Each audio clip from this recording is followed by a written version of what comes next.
Hi, this is Andrea Kane, and I'm here with you at HIT 352 Health Information Systems. This lecture is for week 15. We are on chapter 14. So if you want to pull up your book, we're on page 245.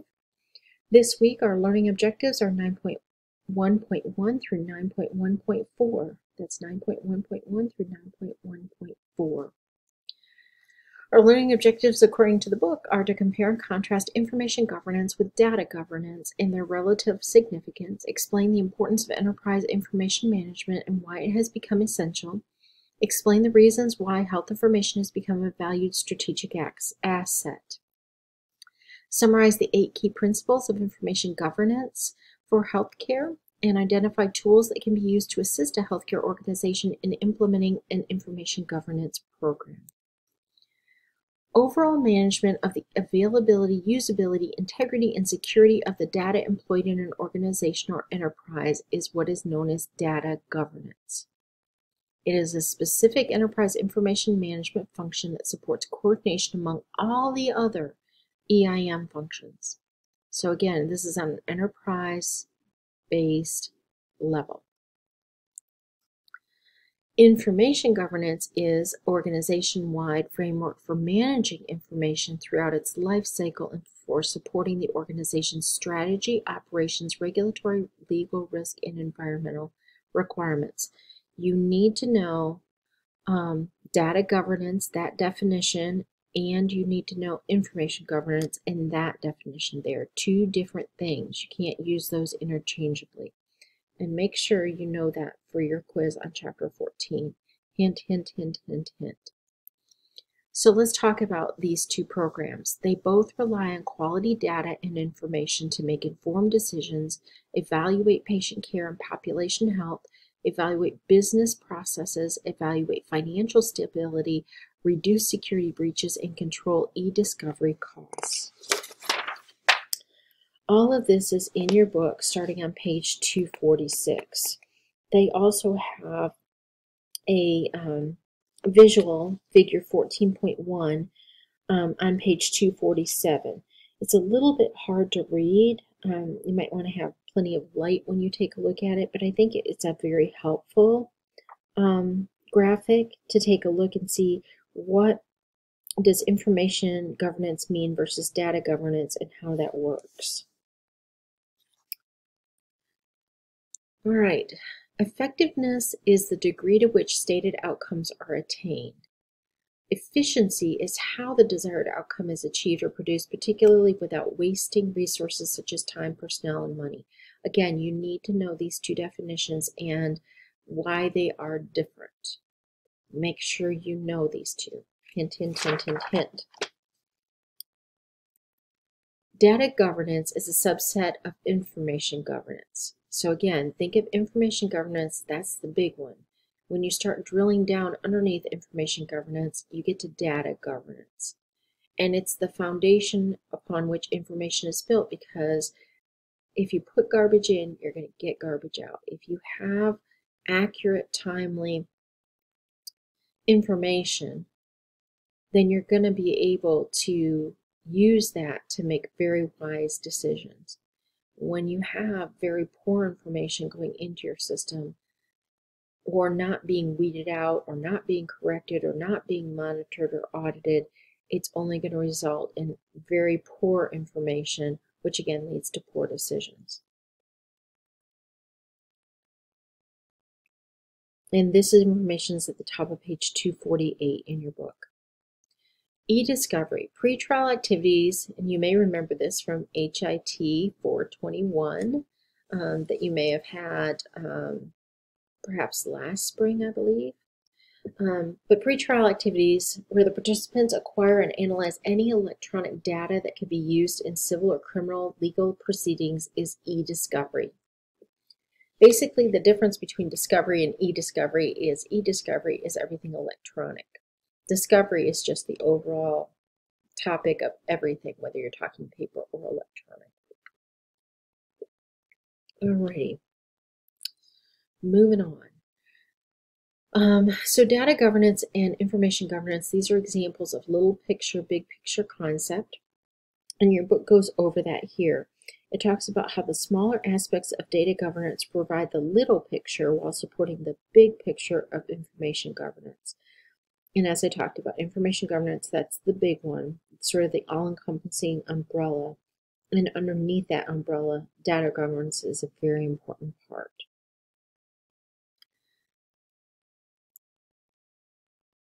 Data governance is in many ways the foundation for HIM because it includes data modeling, data mapping, and data audit.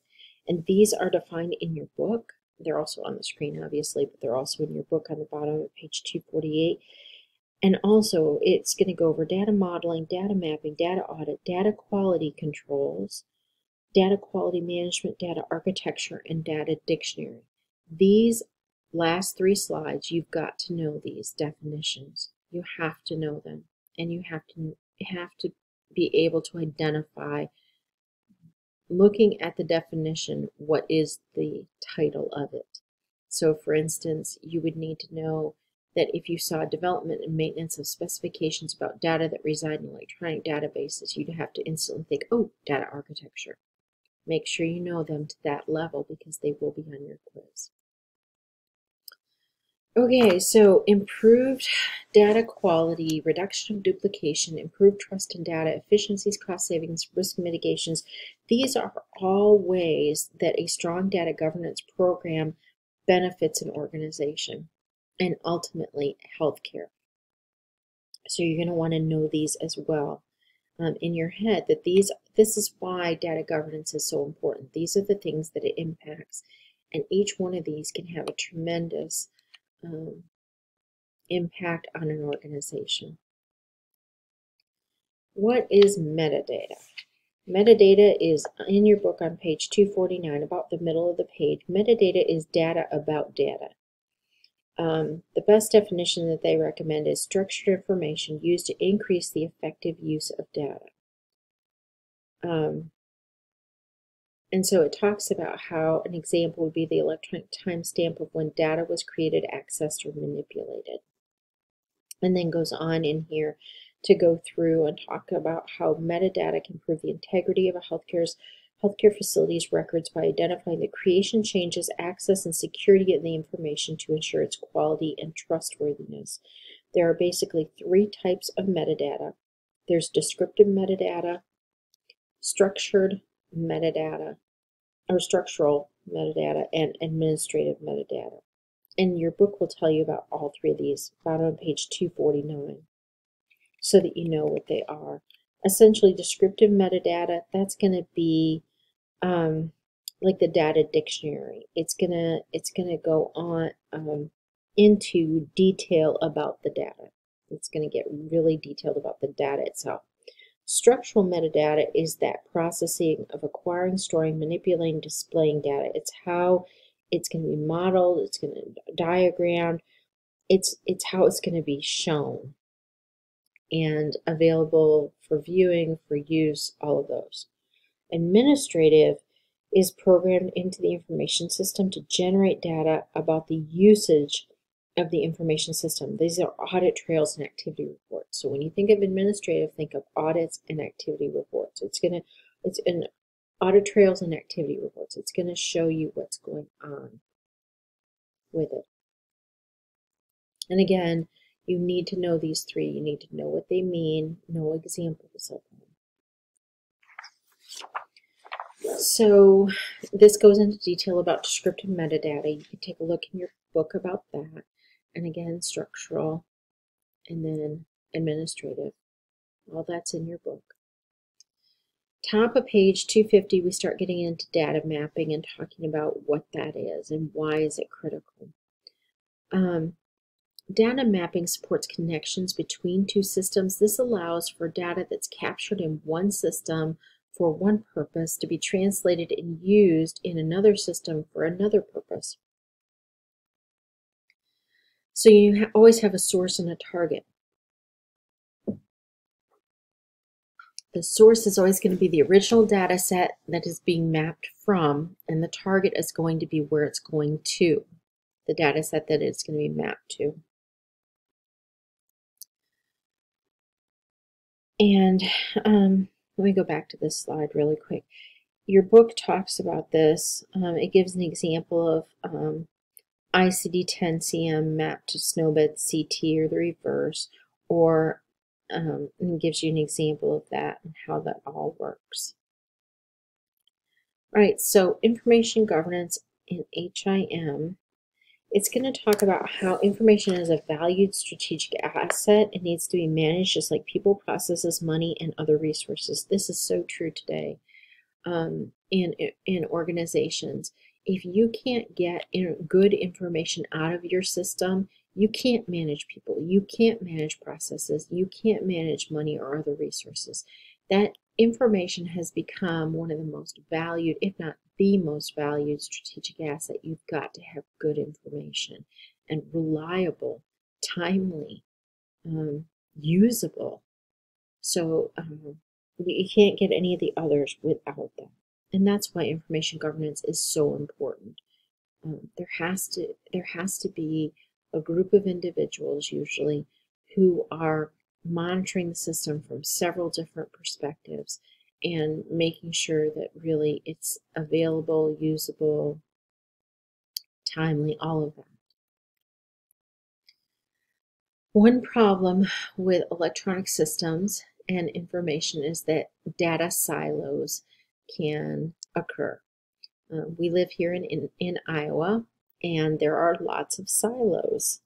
We look around us, we see the beautiful farmland, and we see the farms, and we see those silos. Well, what's in those silos? We can't see it from the road. We can guess at it. Do you know? Is it wheat? Is it corn? Is it soybeans?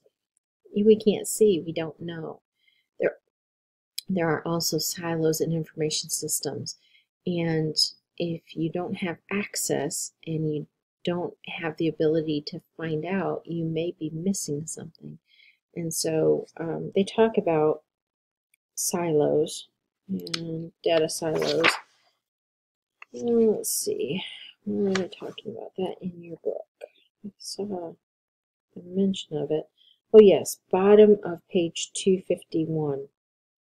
Make sure you read about data silos and even go out and take a look at those. And I think there's an assignment on data silos. Yeah, discussion this week.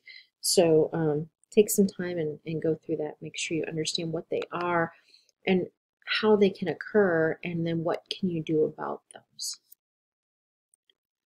Business intelligence. Okay, well, business intelligence is that end product or goal of information governance. You want to be able to use the information to make very wise, appropriate, optimal decisions. And so that's really what information governance, good information governance, does. It allows you to be able to not only analyze the healthcare facility's performance, but do some predictive analysis, as well as identify gaps in care or delivery or efficiency, and it offers opportunities to improve all of those things. I'm not going to go through all of these in great detail. Your book covers those. I would just say make sure that you read on page 253. Make sure you know what business intelligence is, big data, and how that all works for the organization. Most organizations have an information governance steering committee or an IT steering committee. And if they don't call it information governance, they may call it IS or IT steering committee. It should be created and dedicated to information governance, even if information governance is not the term they use. But it needs to make sure that it's doing the work of information governance, regardless of its title.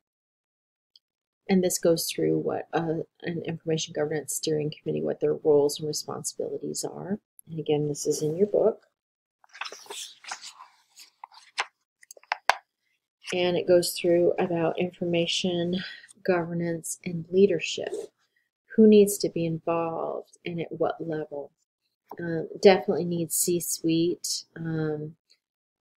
involvement, absolutely. They need to be very aware of what's going on when it comes to information governance. They need to be part, if not leading, decision making and accountability, setting goals, all of that. They may not be the ones that actually carry it out on a day-to-day basis. In fact, I would say if they're carrying it out on a day-to-day basis, they've got some problems. And that's my opinion from having been out in the real world. But they definitely need to be part of that steering committee and be driving a lot of what comes out of that, out of information governance for the organization. And this just gives you a sample leadership structure. And then we get into CDI, Clinical Documentation Improvement. And you have learned so much about CDI.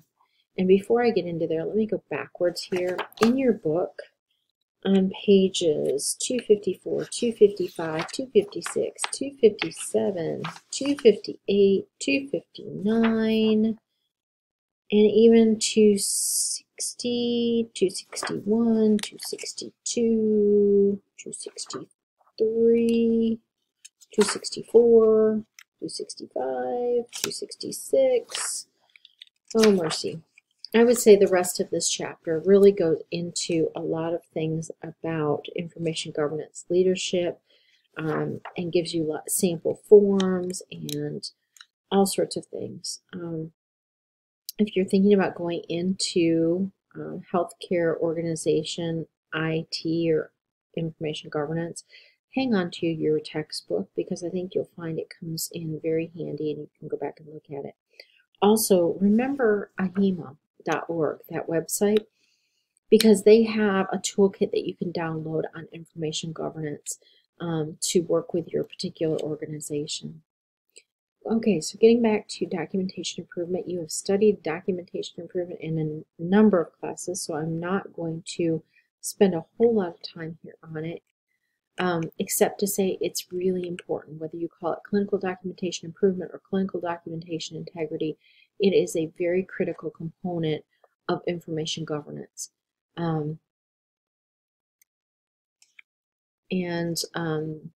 Sorry. And they just put it in here, but it's just a reminder to us that it's part of data governance, which is under the umbrella of information governance, and it's very important because coding is part of that data gathering and analysis that an organization needs to do. So I won't beat that to death. But moving on, there's an information governance charter. It talks about what a charter is, what it does, why you might want to have one. Again, this is in your book, the sample project plan and the 5-phase process. Make sure you know what the 5-phase process is. I think it's just good whether you're talking about information governance or anything else that, you have initiation, you have planning, you have execution, you have control, and you have closeout. And so if you are doing project management, this is a great phased process to have in mind. So make sure you know those 5 steps or 5 phases of the process. Then SBAR. You have SBAR this week. You have an assignment on that. SBAR is for Situation Background Assessment and Recommendation. It has been really pushed that healthcare providers communicate like nurses do physicians using SBAR. I worked in an organization where they asked that on the director to VP level, that if there was something that we needed to communicate, we used SBAR. And so I'm familiar with doing that whenever there's a need or a concern that needs to be raised to a VP or senior leadership level type situation, using SBAR to do that. And it just really organizes your thoughts before you go talk with someone. In the nursing case, before you as a nurse call a physician for an order or to update on a patient's condition, using SBAR, writing it out, making sure you have it clear, you have all the details so that when you're on the phone with a provider, you have everything at your fingertips already. It's not like they're going to ask you a question you don't know the answer to if you go through SBAR. if you really truly go through it on a detailed basis. So the first thing is situation. What is going on? What is the issue or the problem? Background. How did you get to this situation? What was going on prior to this? And that can be internal, external. It can be, here's what has been going on. Here's what led us to this point. Assessment, okay? So here's our situation. We've got our situation. We've got our background. So this is our context. Let's put everything into context. Assessment. What pieces of information, what facts, what statistics do you have, and what are your options? So you want to say, okay, based on this information, there's this option. Based on this information, there's this option. But you want to make sure that you have that these options are appropriate based on research and analysis and the facts. And then recommendation. What are you asking? What are you proposing be done? If you do it this way, people already have the why and the what and the how, and they can make a very informed decision. So SBAR is really important. You've got an assignment on it. I believe it's in your book. Let's see what pages SBAR talked about on here. I know it's here. I remember seeing it. It's just not coming to my fingertips at the moment. Sorry about that. It's got to be here. I'm just missing it, aren't I? No.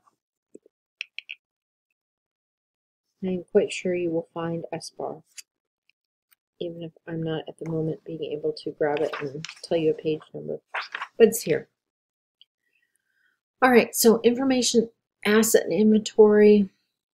You need to know what your information resources are throughout your healthcare facility. You definitely should keep it in a spreadsheet so that you can keep it updated electronically and it's available. Strategic alignment. This is really important. You need to make sure that you are strategically aligned with information governance with what the organization is doing. If you're not aligned, how can you move forward? You'll be at cross purposes. So you'll need to make sure that your organizational structure and resources are aligned with your strategy and business environment if you want to achieve those any kind of performance, much less performance improvement. And that's on page 260 in your book. Yeah. Okay, so how do you promote IEG? Well, AHIMA is the one who's taken a real assertive, proactive role in trying to promote it. They've worked with ARMA International, other key stakeholders, and tried to really push that out there and promote HIM involvement in information governance and information governance leadership. So they've got some principles for healthcare, and this is at the bottom of page 260 into the top of page 261. And there are 1, 2, 3, 4, 5, 6, 7. There are 8 principles here, and they range from accountability, transparency, integrity, protection, compliance, availability, retention, to disposition. Make sure you know those 8 and at least what they are. Oh, there they are on the screen. But yes, make sure you know these 8 and really what they mean. And then there's the management of all information technology investments, selection, implementation, maintenance, evaluation, coordination. This is another part of information governance, but looking at IT specifically. You're looking at hardware, software, communication technology, tools, policies, and procedures. And usually the CIO is all over this aspect of information governance. And then they show you the little wheels for relationships and how they move each other and stay in sync. And then there's enterprise information management. This is where you're planning, organizing, coordinating people, processes, technology, and content, managing information as a corporate asset. It's really across the entire corporation. no matter how big or how small. And so you want to make sure that your information governance program is continuous and that it facilitates the triple aim, remember that, improving population health, enhancing the patient's experience within the healthcare field, and reducing the per capita cost of healthcare services. They've identified 5 building blocks as essential foundation pieces for a successful enterprise information management program. Please make sure you're familiar with these 5 and what they mean. He has developed a prototype plan, and I believe that's probably in your book, maybe, possibly. And then there's the competencies. And there's 10 of those, and they're here. You can see those. I would just make sure you're familiar with them. You don't have to have them all memorized, but you probably want to be, most of them are common sense, but make sure you know those. And this just goes through those definitions, and that's all in your book. You can highlight those in your book and read those definitions there, or you can come back to the slides. And so, again, this is just information about enterprise information management. And a good IG program, the implementation takes at least 12 to 18 months. It depends very much on the size of the healthcare facility, the personnel involved, the budget, the other resources, and the culture of your organization is one of the biggest things. Not only that, but senior leadership or C-suite support. You've got to have those, specifically when it comes to providers and dealing with physicians and mid-level providers who may be challenging on some aspects of information governance because perhaps they don't understand the value.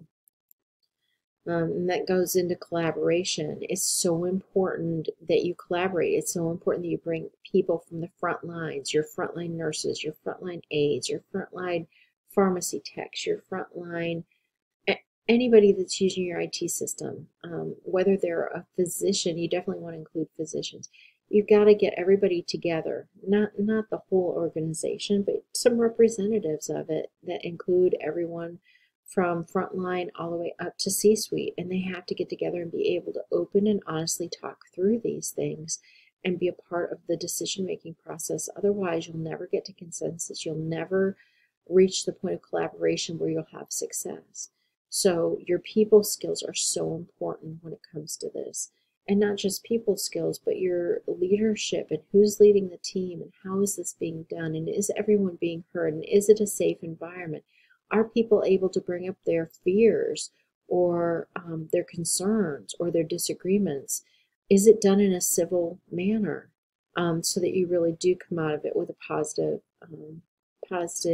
outcome, which is very possible, having been there and done that. So it talks about hard skills that HAM professionals need to have, definitely informatics skills, and it lists these here, and we try and get you through some of these as much as we can, but obviously we can't give you programming basics and languages and some of those, but we definitely try and help you see how decision support works. So that's all that EHR Go stuff. We try to get you involved with databases and graphs and spreadsheets, although obviously we could probably do more with that. Healthcare statistics, you have a whole class on that, I think, in the spring, and I'm looking forward to spending that time with you because that'll be you and me. Together again, doing healthcare statistics and research fundamentals, talking about trend analysis, predictive modeling, financial data, budget analysis. We'll work on all of those together in a couple of spring classes. Data use skills, applying that secondary data when you think about registries. We've definitely done a lot with those. Data visualization, how do you display the data so that it really is informational? It really tells a story, but it does so objectively. It's really important how you present your data. It can be very deceiving if it's not presented accurately. And allow the person who is looking at the data to be able to draw their own conclusions. Ability to use any technology to collect, store, analyze, and report a wide variety of information. Well, that comes with time and job experience. Some subjective traits. It's important to have good communication skills. If you're an HIM person who wants to go into IT and information governance, you've got to have great communication skills, whether that's verbal, written, interpersonal, collaborating, understanding what was meant in addition to what was said. Because people often say things, and you have to kind of step back, not take it personally, but really listen to what's underlying and try and resolve things based on the problem, not on the person. Definitely critical thinking. If you will notice in pretty much all of your HIT program classes, critical thinking is our common learning objective. We need to teach and learn and demonstrate critical thinking with logic and reasoning. We can't just say, this is how I feel, this is what I want. I mean, although those things are important, we need to be able to interpret situations and people. We need to look at the facts. We need to apply principles to processes. We need to be open to new ideas and be able to come up with them. We need to be able to go out and research and be able to interpret and understand when information is biased and how will that affect what we're doing. So decision making and judgment aid the ability to choose best options based on some type of cost-benefit analysis. Then we get into data stewardship. And that's covered on page 267 in your book. That is sort of a formalization of accountability and a continuum of responsibilities across the data life cycle and across the enterprise, really making sure that data is being used the way that it is being managed, collected, disclosed, discarded, destroyed, audited, all these types of things. So when you're talking about health data stewardship, management responsibilities of an activity need to be according to established goals and objectives, regulatory and accreditation conditions, and other organizational obligations. So you can't just haul off and make a decision. When it comes to health data stewardship, it has to come back to, what are you making this decision based on? How are we taking care of this data? What's governing the decisions that we make and the actions that we take to guarantee that the health information is used appropriately? So what are some certifications that HEMA offers? And these are two. There's one for clinical documentation improvement. There's another for health data analysis or analyst. And those are also covered in your book, bottom of page 267. All right, that is it for chapter 14. Study up. You just have 1 week left. Hard to believe the semester has flown by. So this week you've got the discussion on data silos, you've got the assignment on EHR Go, and you've got SBAR, and then a quiz over chapter 14. And then next week we have a discussion, a SNOMED assignment in EHR Go, your final project, and an opportunity for extra credit. All right, take care, have a fabulous week, and this is your last lecture for the semester, so I won't be talking to you next week unless you contact me over Zoom or through email. Take care. Bye.